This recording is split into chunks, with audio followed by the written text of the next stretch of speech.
setup looking pretty decent. Looking full and wonderful. Just need those apple boxes in the back row. Just a quick announcement, any reporters who are here and want to ask a question later, please come to the podium right here and speak into the mic.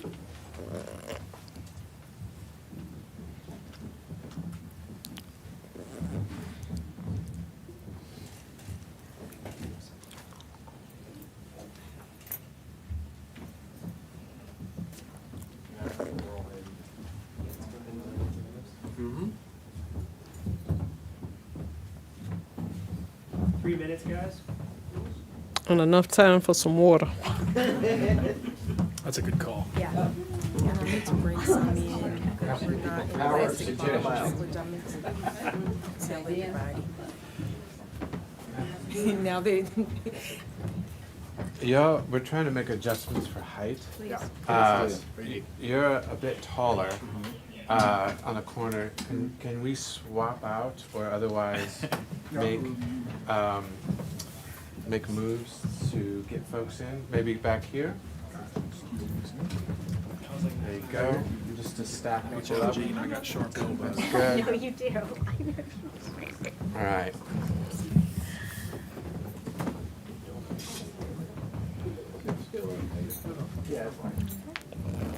What are your comments at, Danny? Thank you. You want to put them under? If you don't mind, look. Yeah. That's great. Thank you. My tall friend in the back, I didn't catch your name. Salem? Would you mind taking just a baby step to your left? Just very like. Thank you, sir. 2 minutes. 6 minutes. 6 minutes, Dr. Fresh. You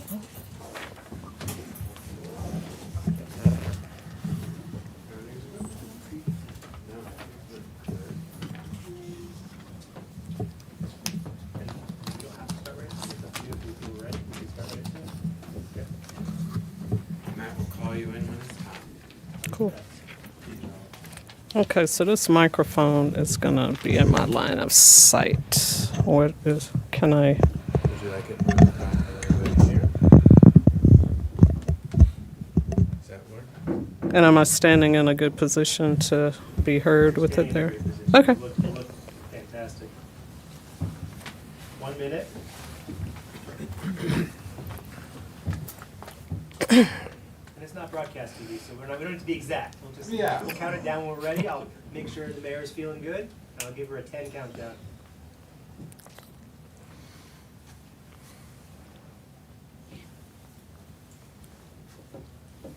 Let's have a great show, y'all. Making history today.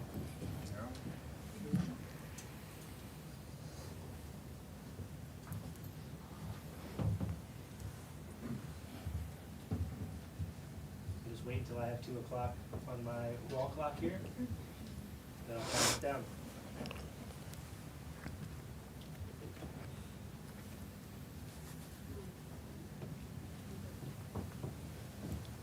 All right, we've got 2 o'clock. I'm gonna send microphones live, so let's all be quiet, please. And I'm gonna count you down, Mayor, when you're ready.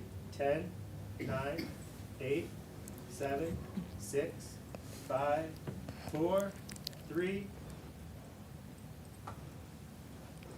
Good afternoon, and thank you for joining us for this press conference. I am Barbara Foushee. I serve as the mayor for the town of Carrboro, North Carolina. I am joined by my colleagues, Mayor Pro Tem Danny Nowell, council members Randy Haven O'Donnell, Catherine Frey, Cristobal Palmer, and Jason Merrill. Councilmember Eleazar Posada was not able to join us in person this afternoon. Also joining us are supporters of today's important action, nonprofits North Carolina Warren and the Center for Biological Diversity. This morning, the town of Carrboro filed a lawsuit in Orange County Superior Court against Duke Energy Corporation, which is based in Charlotte, North Carolina. The town of Carrboro is seeking compensation for damages we've suffered and will continue to suffer because of Duke Energy's climate deception campaign, which has spanned several decades. The corporation has disregarded the immense harm it has imposed on our town and other communities across North Carolina and the country by working against reducing the use of fossil fuels. It was a collective decision and a unanimous vote by this council, the Carrboro Town Council, to be the plaintiff in this lawsuit. Our council wants to speak specifically to the Carrboro community that we serve about what this lawsuit is, why we are the plaintiff in this lawsuit, and what we hope some outcomes may be. Clarity and transparency to the Carrboro community is the top priority for us. On a historical note, our town is the first in the nation to challenge an electric utility for deceiving the public about the dangers of fossil fuels and to seek damages for the harm it's caused our community. This was not an easy decision to make, but I have abundant faith in our town's bold courage and commitment to protecting our community and our planet.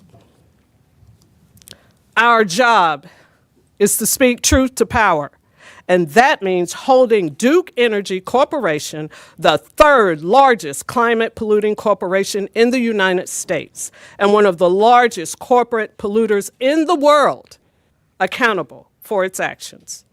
We're bringing this lawsuit because taking care of our town, each other, and our climate is at the center of everything we do here in Carrboro.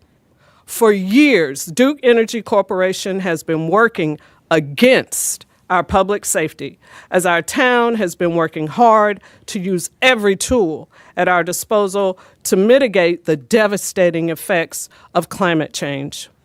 The climate crisis is causing tremendous harm to our community's health and well-being. Duke Energy Corporation has known about the grave dangers of its dirty energy choices for decades, and yet the corporation has increased its reliance on coal and gas for electricity, is building new gas-burning power plants as we speak, and help lead a nationwide campaign of deception and convincing the public that their goals are environmentally friendly. Duke Energy Corporation has profited greatly while our community has suffered the consequences and paid for climate damages. For 50 years, top-tier executives at Duke Energy Corporation have misled all of us, and they continue to mislead us about the harms to our climate and to our health from the use of fossil fuels. This deception reminds me of cigarette makers and the dangers of tobacco usage.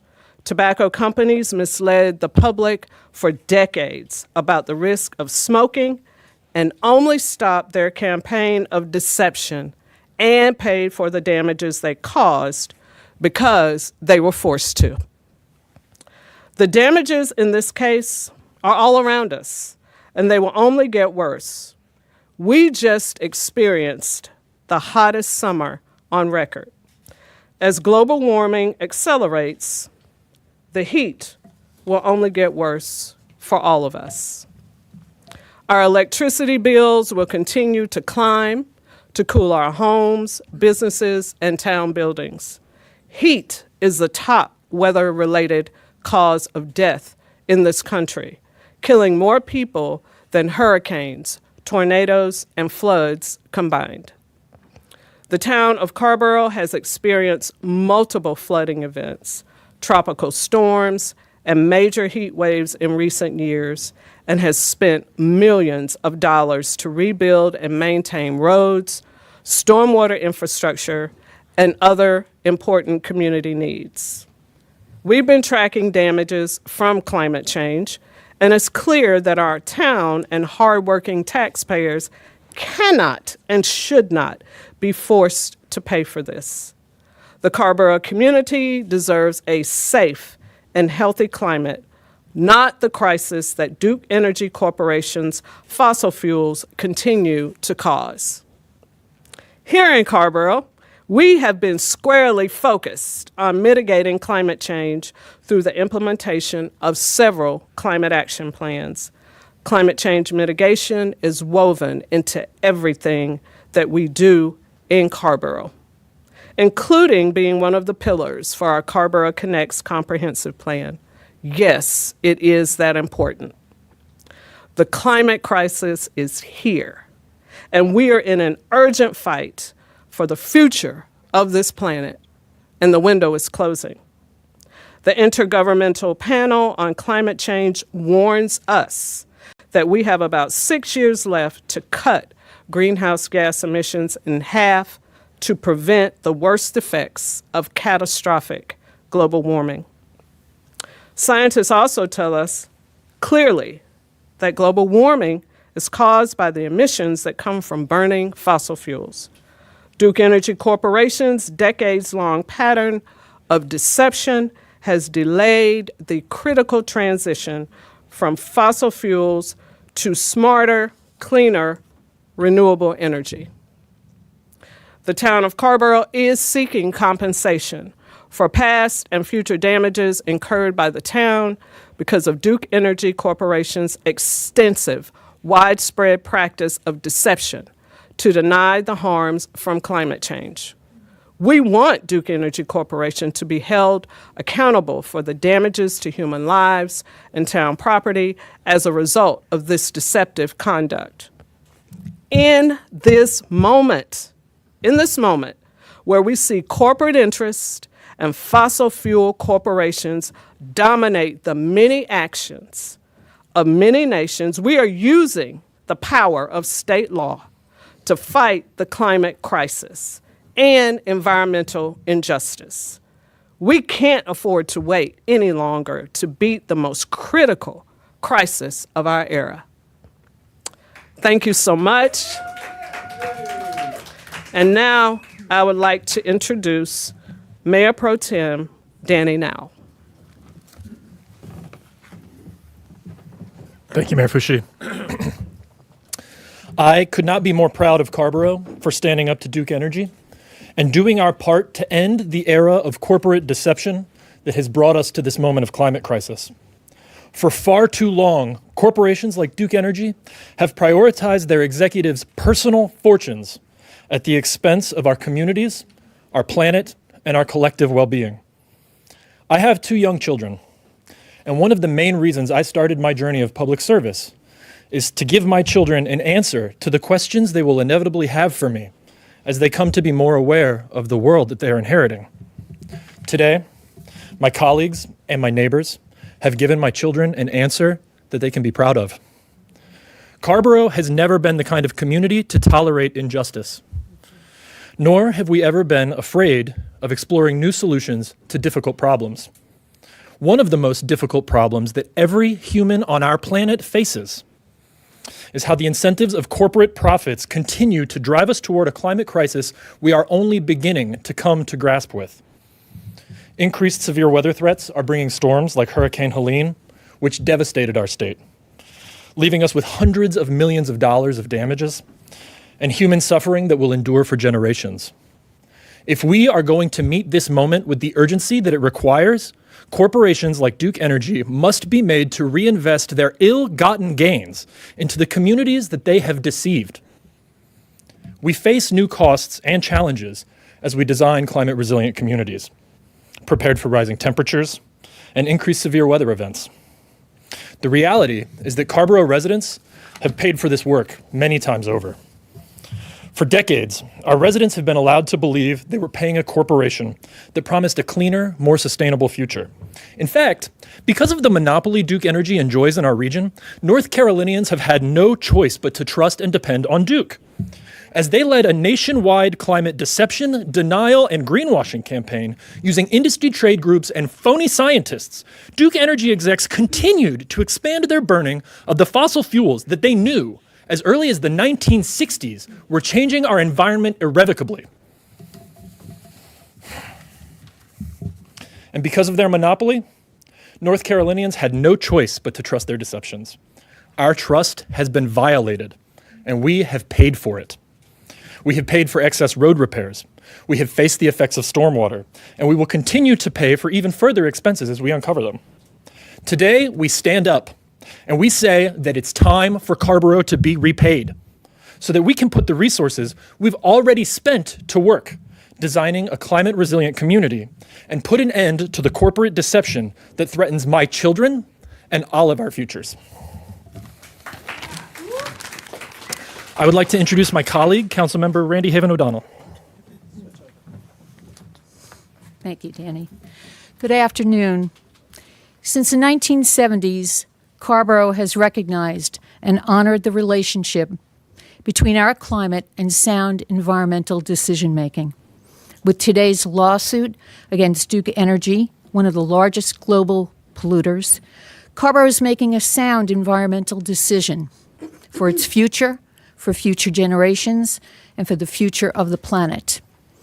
The Carrboro community has worked hard to protect, conserve, and preserve the environment, our beautiful natural surroundings, the ecosystems we all depend on, and the well-being of our citizens. As a science educator, a community representative, I have experienced Carrboro's enduring commitment to climate and environmental protection, resilience, and justice.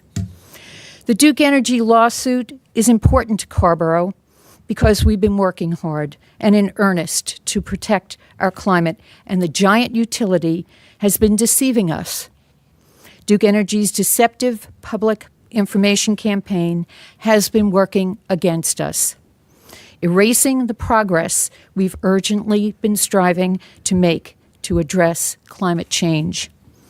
Carrboro is the little engine that could. We can be the change. We are the change. That's why, starting with this lawsuit, we are holding Duke Energy accountable. For more than 50 years, Duke Energy leaders have been aware that fossil fuel causes climate change. Duke Energy denied the science, misled and misinformed the public, opposing renewable and clean energy solutions and delaying transition away from fossil fuels. Duke Energy's deception hasn't just harmed North Carolina and Carrboro. It has harmed the country and the world. We were led by Duke Energy to be skeptical and question genuine climate science.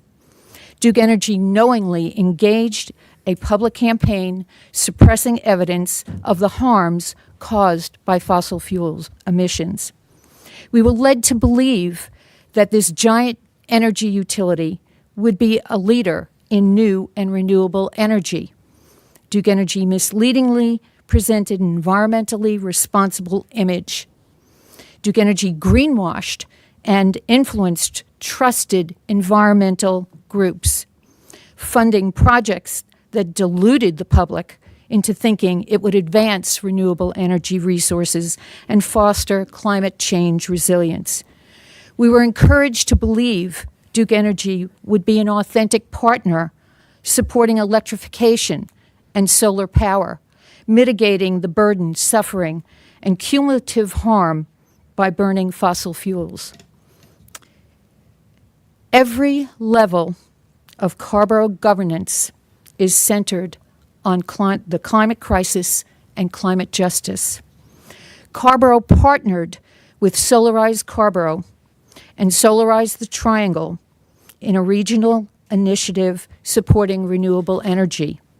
Carrboro created a home and business weatherization and energy efficiency loan program to reduce energy bills, especially for our low-income and small businesses. Carrboro established a stormwater utility enterprise fund to manage more frequent and intense storms driven by the climate change, which has taken its toll on stormwater infrastructure, maintenance, and repair. Carrboro is committed to reducing carbon emissions 50% by 2025 and 80% by 2030. This goal translates directly into action within Carrboro community, as shown with the Green Neighborhood Grant Program. Through a Green Neighborhood Grant composting program, residents have avoided generating 2,972 pounds of methane, the equivalent of nearly 75,000 pounds of carbon dioxide. Community members and Duke Energy ratepayers are angry that they've worked hard to protect our environment and reduce emissions, only to see their utility costs rise as the utility continues to invest billions of dollars into new plants that burn methane gas and expand the use of fossil fuels. Carrboro is small, but mighty. And in the face of climate emergency and the need for urgent action, we are taking a stand. We want to model the way for other towns bearing the same burdens and damages from fossil fuel-driven climate change and decades of corporate climate deception. We are the little engine that could, and we hope other towns can be, too, and hold their deceptive and polluting utilities accountable. In Carrboro, we're standing up to be the change we want to see in the world. Thank you.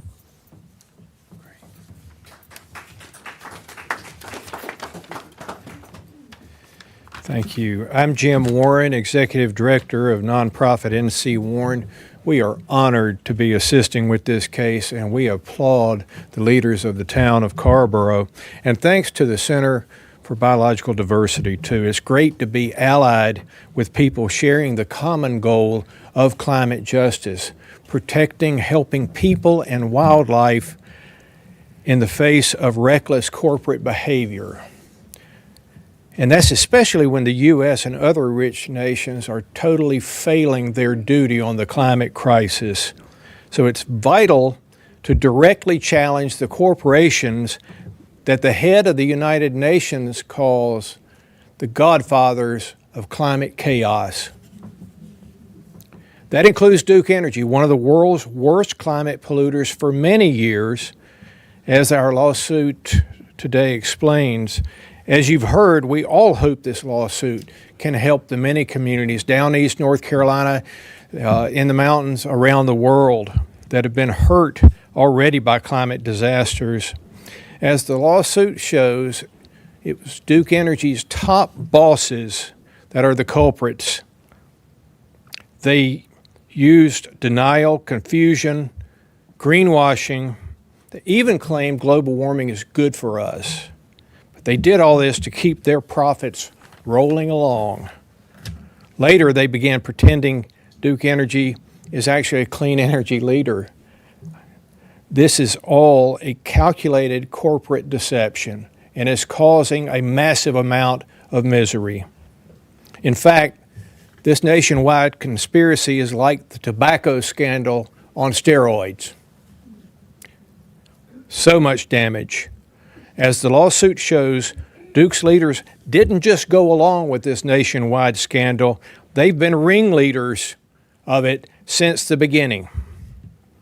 And amazingly, Duke's bosses keep expanding the use of fossil fuels, expanding methane, a disastrous move according to climate scientists. In fact, Duke Energy plans to add more fracked gas power plants than any other utility in the nation, despite the growing misery. And despite all the solar panels you see in their slick ads, Duke leaders keep suppressing rooftop and larger scale renewables. Finally, this global crisis is anchored largely here in Charlotte, North Carolina, just down the road. And we need the judicial system to hold the leaders of Duke Energy, the leaders of the company, accountable, and to finally break their corporate control over our political system and our future. Again, major applause for the town of Carrboro, North Carolina.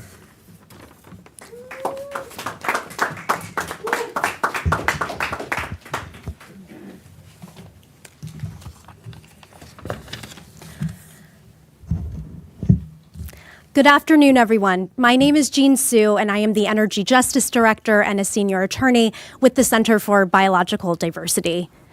I'll be really honest with you today. We are facing a dangerous climate precipice.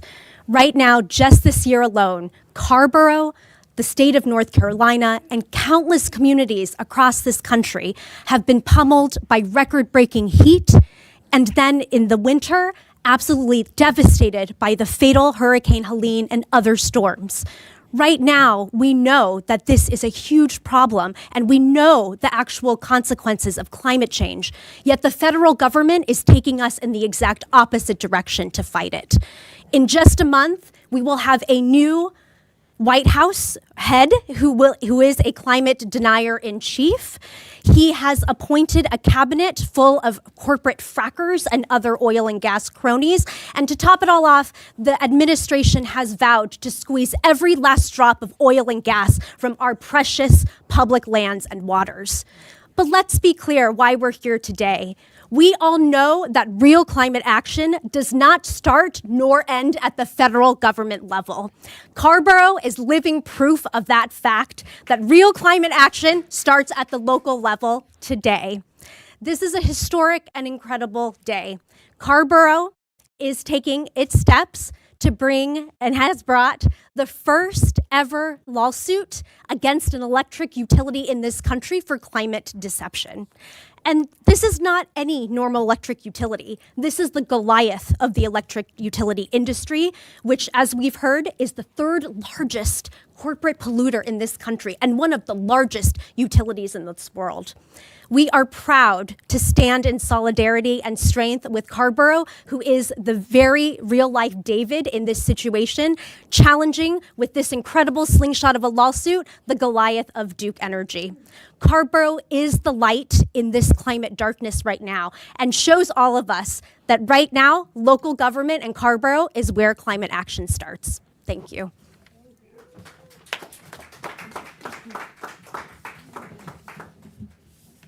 Hey, it's me again, Mayor Foushee. So we are at the question and answer portion of the press conference.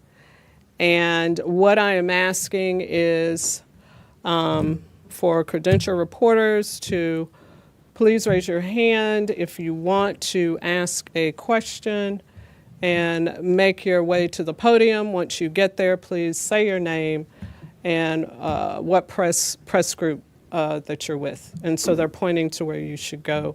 Right now, I also realize that there are potentially questions online. Are there any questions in the room right now? Thanks. Is this on? Cool. I'm Chase. I report for Indie Week over in Durham. And we're also partnering with Floodlight News today. I know this $60 million figure has been mentioned, but is it possible to get a specific cost to the town for a specific climate adaptation that you've had to undertake already? So you mentioned $60 million. Ask the second part of your question again, I'm sorry. Yeah, is there a specific cost for a already undertaken adaptation that the town has had to make because of climate? Oh, so you're asking for money that has already been spent? Yes, thank you. I don't. Mayor, would you like me to take that? Yeah, you might want to take that up, Matthew, because you might have that answer. So Matthew Quinn, attorney of record. Thank you. Good afternoon. I appreciate the question. My name is Matthew Quinn. I'm a lawyer at Lewis & Roberts. I'm the lawyer for Carrboro. I'm very proud to be the lawyer for Carrboro in this matter. So there has been a comment in the media about how Carrboro's damages are many million dollars, could be upwards of $60 million or more. And that's based on modeling which is being conducted in a lot of these climate deception civil actions. Modeling which looks at where we were at back when we could have made a big difference on the climate crisis. And as a result of the deceptions by Duke, fossil fuel companies, others in the industry, we didn't make that transition to renewable energy when we reasonably should have and when we could have. And as a result, there's a major gulf between where we should be at and where we're at right now. And there are models that are used by experts in this field that can look at the expenses and the damages that people like the town of Carrboro have had to have incurred because of that difference between where we're at now versus had people like Duke, companies like Duke done what they should have, where we would be. And so I hope that answers your question, but basically you can analyze the gulf between where we should be and where we are, and you can figure out what Carrboro's damages are based on that. And there are a lot of different buckets of those damages that have been mentioned by the mayor and other speakers this afternoon. Thank you. And then I have a follow-up also from our partners at Floodlight. Has the town explored breaking away from Duke Energy and or forming its own utility that would run off of green energy? No, we have not explored that option. Thank you. You're welcome.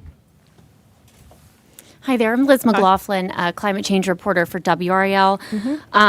I also have two questions. First, the lawsuit doesn't seek to force, Duke Energy to convert to renewable energy. Can you explain why the focus here is on financial compensation? If you would like to. I mean, hey. I apologize. Again, Matthew Quinn, I'm the lawyer for Carrboro, and I also appreciate that question. This case is about Carrboro and the damages that the town of Carrboro and Carrboro's citizens have suffered because of climate deceptions. The additional roadway expenses, energy costs, stormwater measures that have had to be implemented. That's what this case is about, the damages to the town and the citizens.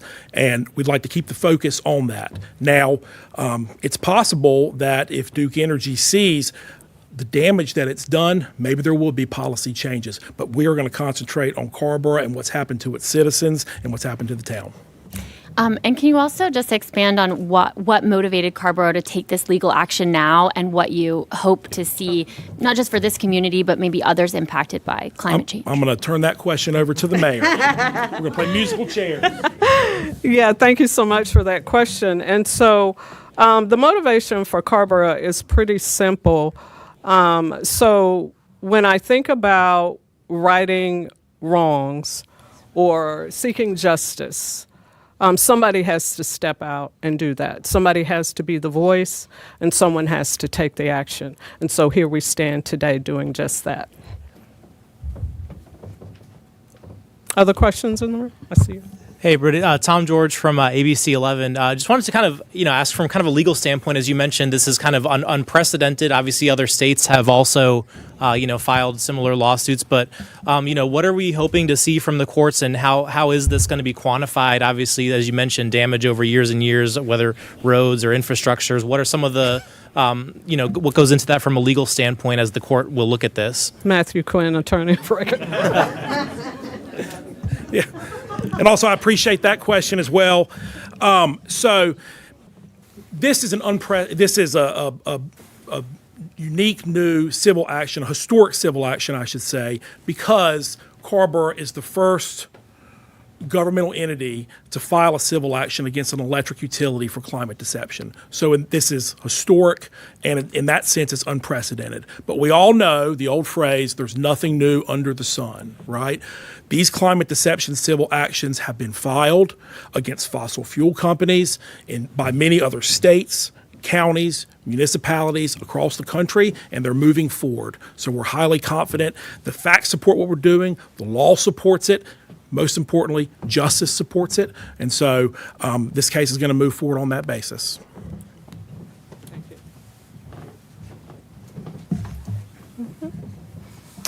Adam Wagner from the News and Observer. I have a couple questions. First of all, following up on Chase's question, is the $60 million number the best number, or is there a better number for what Carrboro has already spent?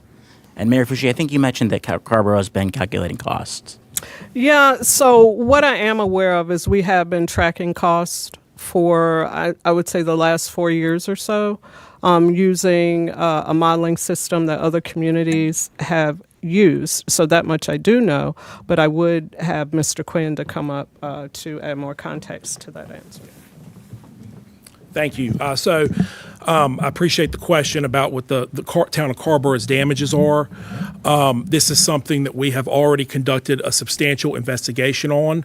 In that investigation, the excellent work that the town of Carrboro has done in the past to track its own damages was extremely important. Also shows how committed that the town of Carrboro is to mitigating any impacts that it can have to the climate crisis and to reducing its emissions. However, beyond that, we are now in active litigation, and so we're not going to go into the details behind those figures at this time. So that model isn't available as an exhibit or anything like that? Not at this time, no, but it will be at the appropriate time. Gotcha.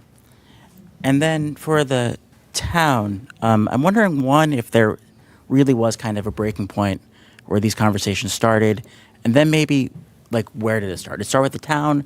Did it start with NC Warren, Center for Biological Diversity? Kind of how did we get here? So, from the town council's perspective, these conversations started last year. We started to receive information from various nonprofits, gathering resources, and the council was really engaged around this matter. But by the time more information came around, I became the mayor, and several council seats changed over. But what was good about all that was the council did not lose focus, and they remained highly engaged around this matter. So this has been going on for a little bit over a year, and it brings us to today. Thank you. Mm-hmm.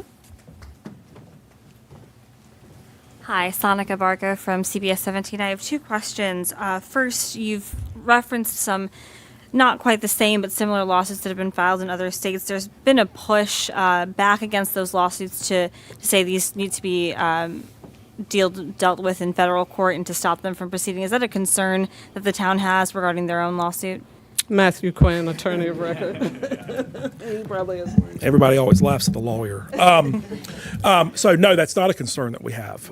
This civil action belongs in Orange County.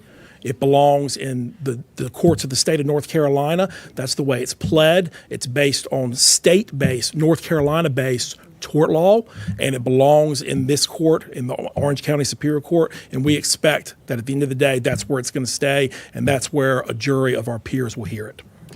And then just a second question. We've talked a lot about the damages and the money that Carrboro has already spent, but is there a hope that potential compensation rewarded could also go towards furthering the town's own projects towards mitigating climate change? Well, we are going to ask a jury to award whatever a jury in Orange County feels to be fair and reasonable. That's what we're going to end up asking for. So to the extent that's compensable, then perhaps, but we're not going to comment more on the legal minutia about that right now that we're in litigation.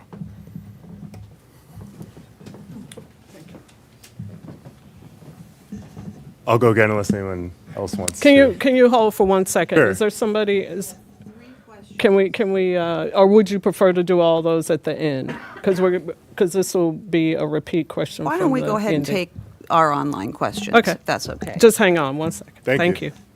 Okay, this is a question from Lisa Sorg, a North Carolina reporter with Inside Climate News. She has one for the town. If Carrboro recovers damages, how will it use them for more climate-reliant community, or what are the priorities? And I think that was similar to a question that you just had. Right. And so what I would say from the town's perspective, if we do receive any monies from this lawsuit, I do believe that the Carrboro Town Council as well as town staff will work to determine where best to utilize that money. And Lisa has a question for Jim. Lisa asks, how does Duke's carbon plan and delaying the decarbonization benchmarks affect the climate crisis? Well, Duke Energy has what we call a pro-carbon plan in North Carolina, and what they have done so far is making the climate crisis worse year after year after year. Again, they are expanding the use of fracked gas more than any other utility in the nation. They are suppressing rooftop scale solar, large scale solar even. They are business as usual, and they are, again, one of the worst polluting actors in the world. Was there a second part or? That's it. Okay. And then we've got a question from Michelle Alfini for the group. Michelle's at WSOC, I believe. Would you be open to any other co-plaintiffs joining the suit? And if not, there are other cities who have similar complaints, and what action would you recommend that they take? So I can only speak for the town of Carrboro. I really can't speak to what other towns or municipalities would do or would not do. And I think that was the second part of the question. What was the first? If other cities have similar complaints, what action would you recommend they take? But I think you pretty much answered that. Okay, well, there it is. And then one more from Brighton McConnell, WCHL in Chapel Borough. The town explored potential litigation against the EPA regarding the cogeneration plant on Cameron Avenue a few years ago. How did that experience or play into how the town is approaching this litigation? Was anything learned about the town's reach and impact from that exploration? And this is about the cogeneration plant at UNC. On Cameron Avenue. Right. And so I think I would believe that I would want to just stick to what we're discussing here today about the lawsuit with the town of Carrboro being the plaintiff, Duke Energy Corporation, the defendant. Sounds good. Yep. Okay, those are the questions online. Thank you. I think we can go back to the gentleman here, Chase. Yes, ma'am. Thank you. Be real familiar with you by the time this is over. Yeah, Chase from Indy again. I think for people who know Carrboro, this action makes a lot of sense. But this is already getting some national attention with notes like, small North Carolina town in a pretty nondescript way. For people who may not be as aware of Carrboro's history or culture, could you draw some more of those connections for us? Like if you were to just explain to someone why Carrboro is doing this. And so I did talk about this. I think I mentioned it a little bit earlier when I talked about righting wrongs and facing injustices head on. And it doesn't matter who does it. But what I will say about the community where I serve as mayor, along with my colleagues, is bold action is like our middle name. We move in boldness. We move very intentionally around issues that we care about and about issues that we know our community cares about. And so what's happening today, it is another tool in our toolbox to specifically bring more engagement around the urgency of the climate crisis. Councilmember Haven O'Donnell, she spoke specifically to several things that the town of Carrboro is engaged in: implementation of climate plans, climate change being one of the pillars of our comprehensive plan, and many, many other things. So this is just another tool in our toolbox. We are a bold council. We believe in action, and we're here today to speak truth to power and put our money where our mouth is. We have two more online. Chase, you were. No, I'm all set. Thank you. Okay. Appreciate it. All right, you're welcome. Mayor, I think these might be for Mr. Quinn. Leslie Clark at E&E asks who's paying for the legal fees to bring the lawsuit. Not our tax. Yeah, thank you. So the town of Carrboro and its taxpayers are not paying the legal fees or the litigation expenses for this case. The legal fees and the litigation expenses are being borne by NC Warren. NC Warren has been an environmental advocate in this state for many decades.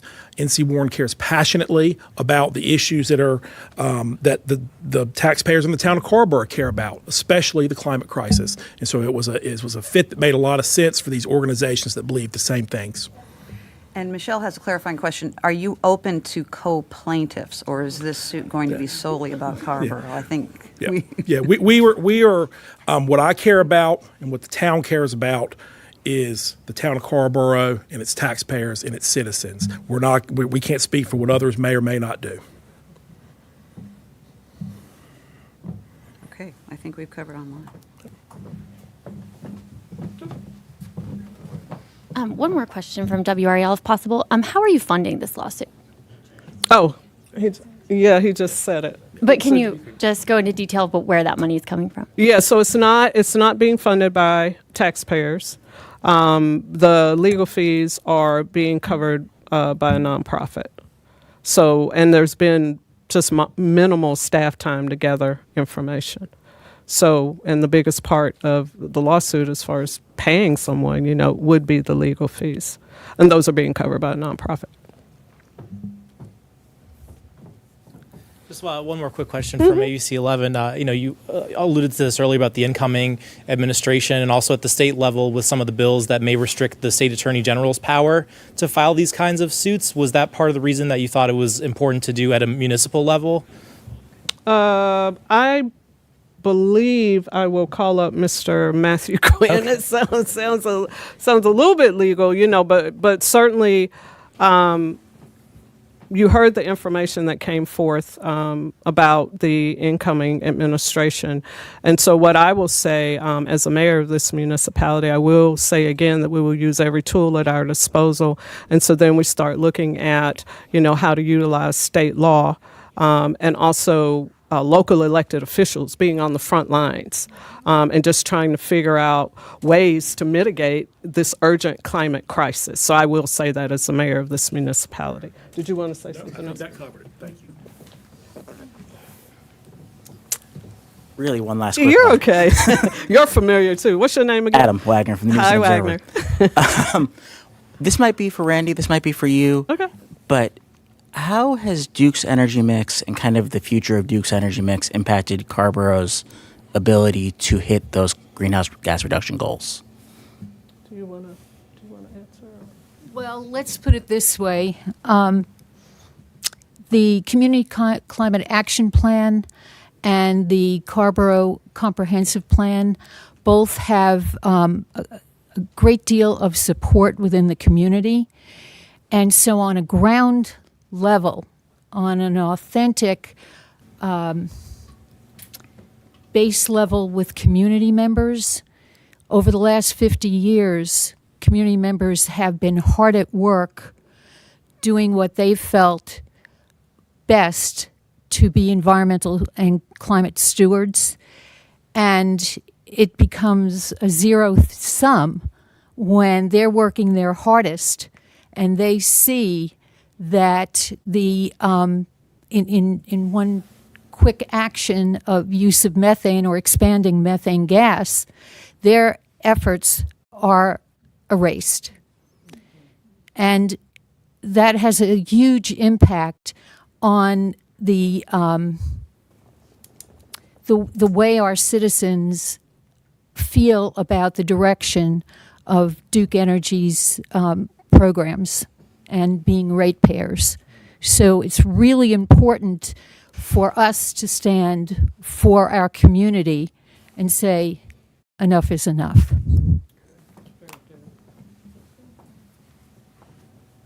So this marks the end of our press conference this afternoon. If there are further questions, please feel free to reach out. We will be around and we will definitely be available if you need clarity on anything you've heard here today or have more questions. Please feel free to reach out. I would now like to bring to the microphone our town manager, Patrice Toney.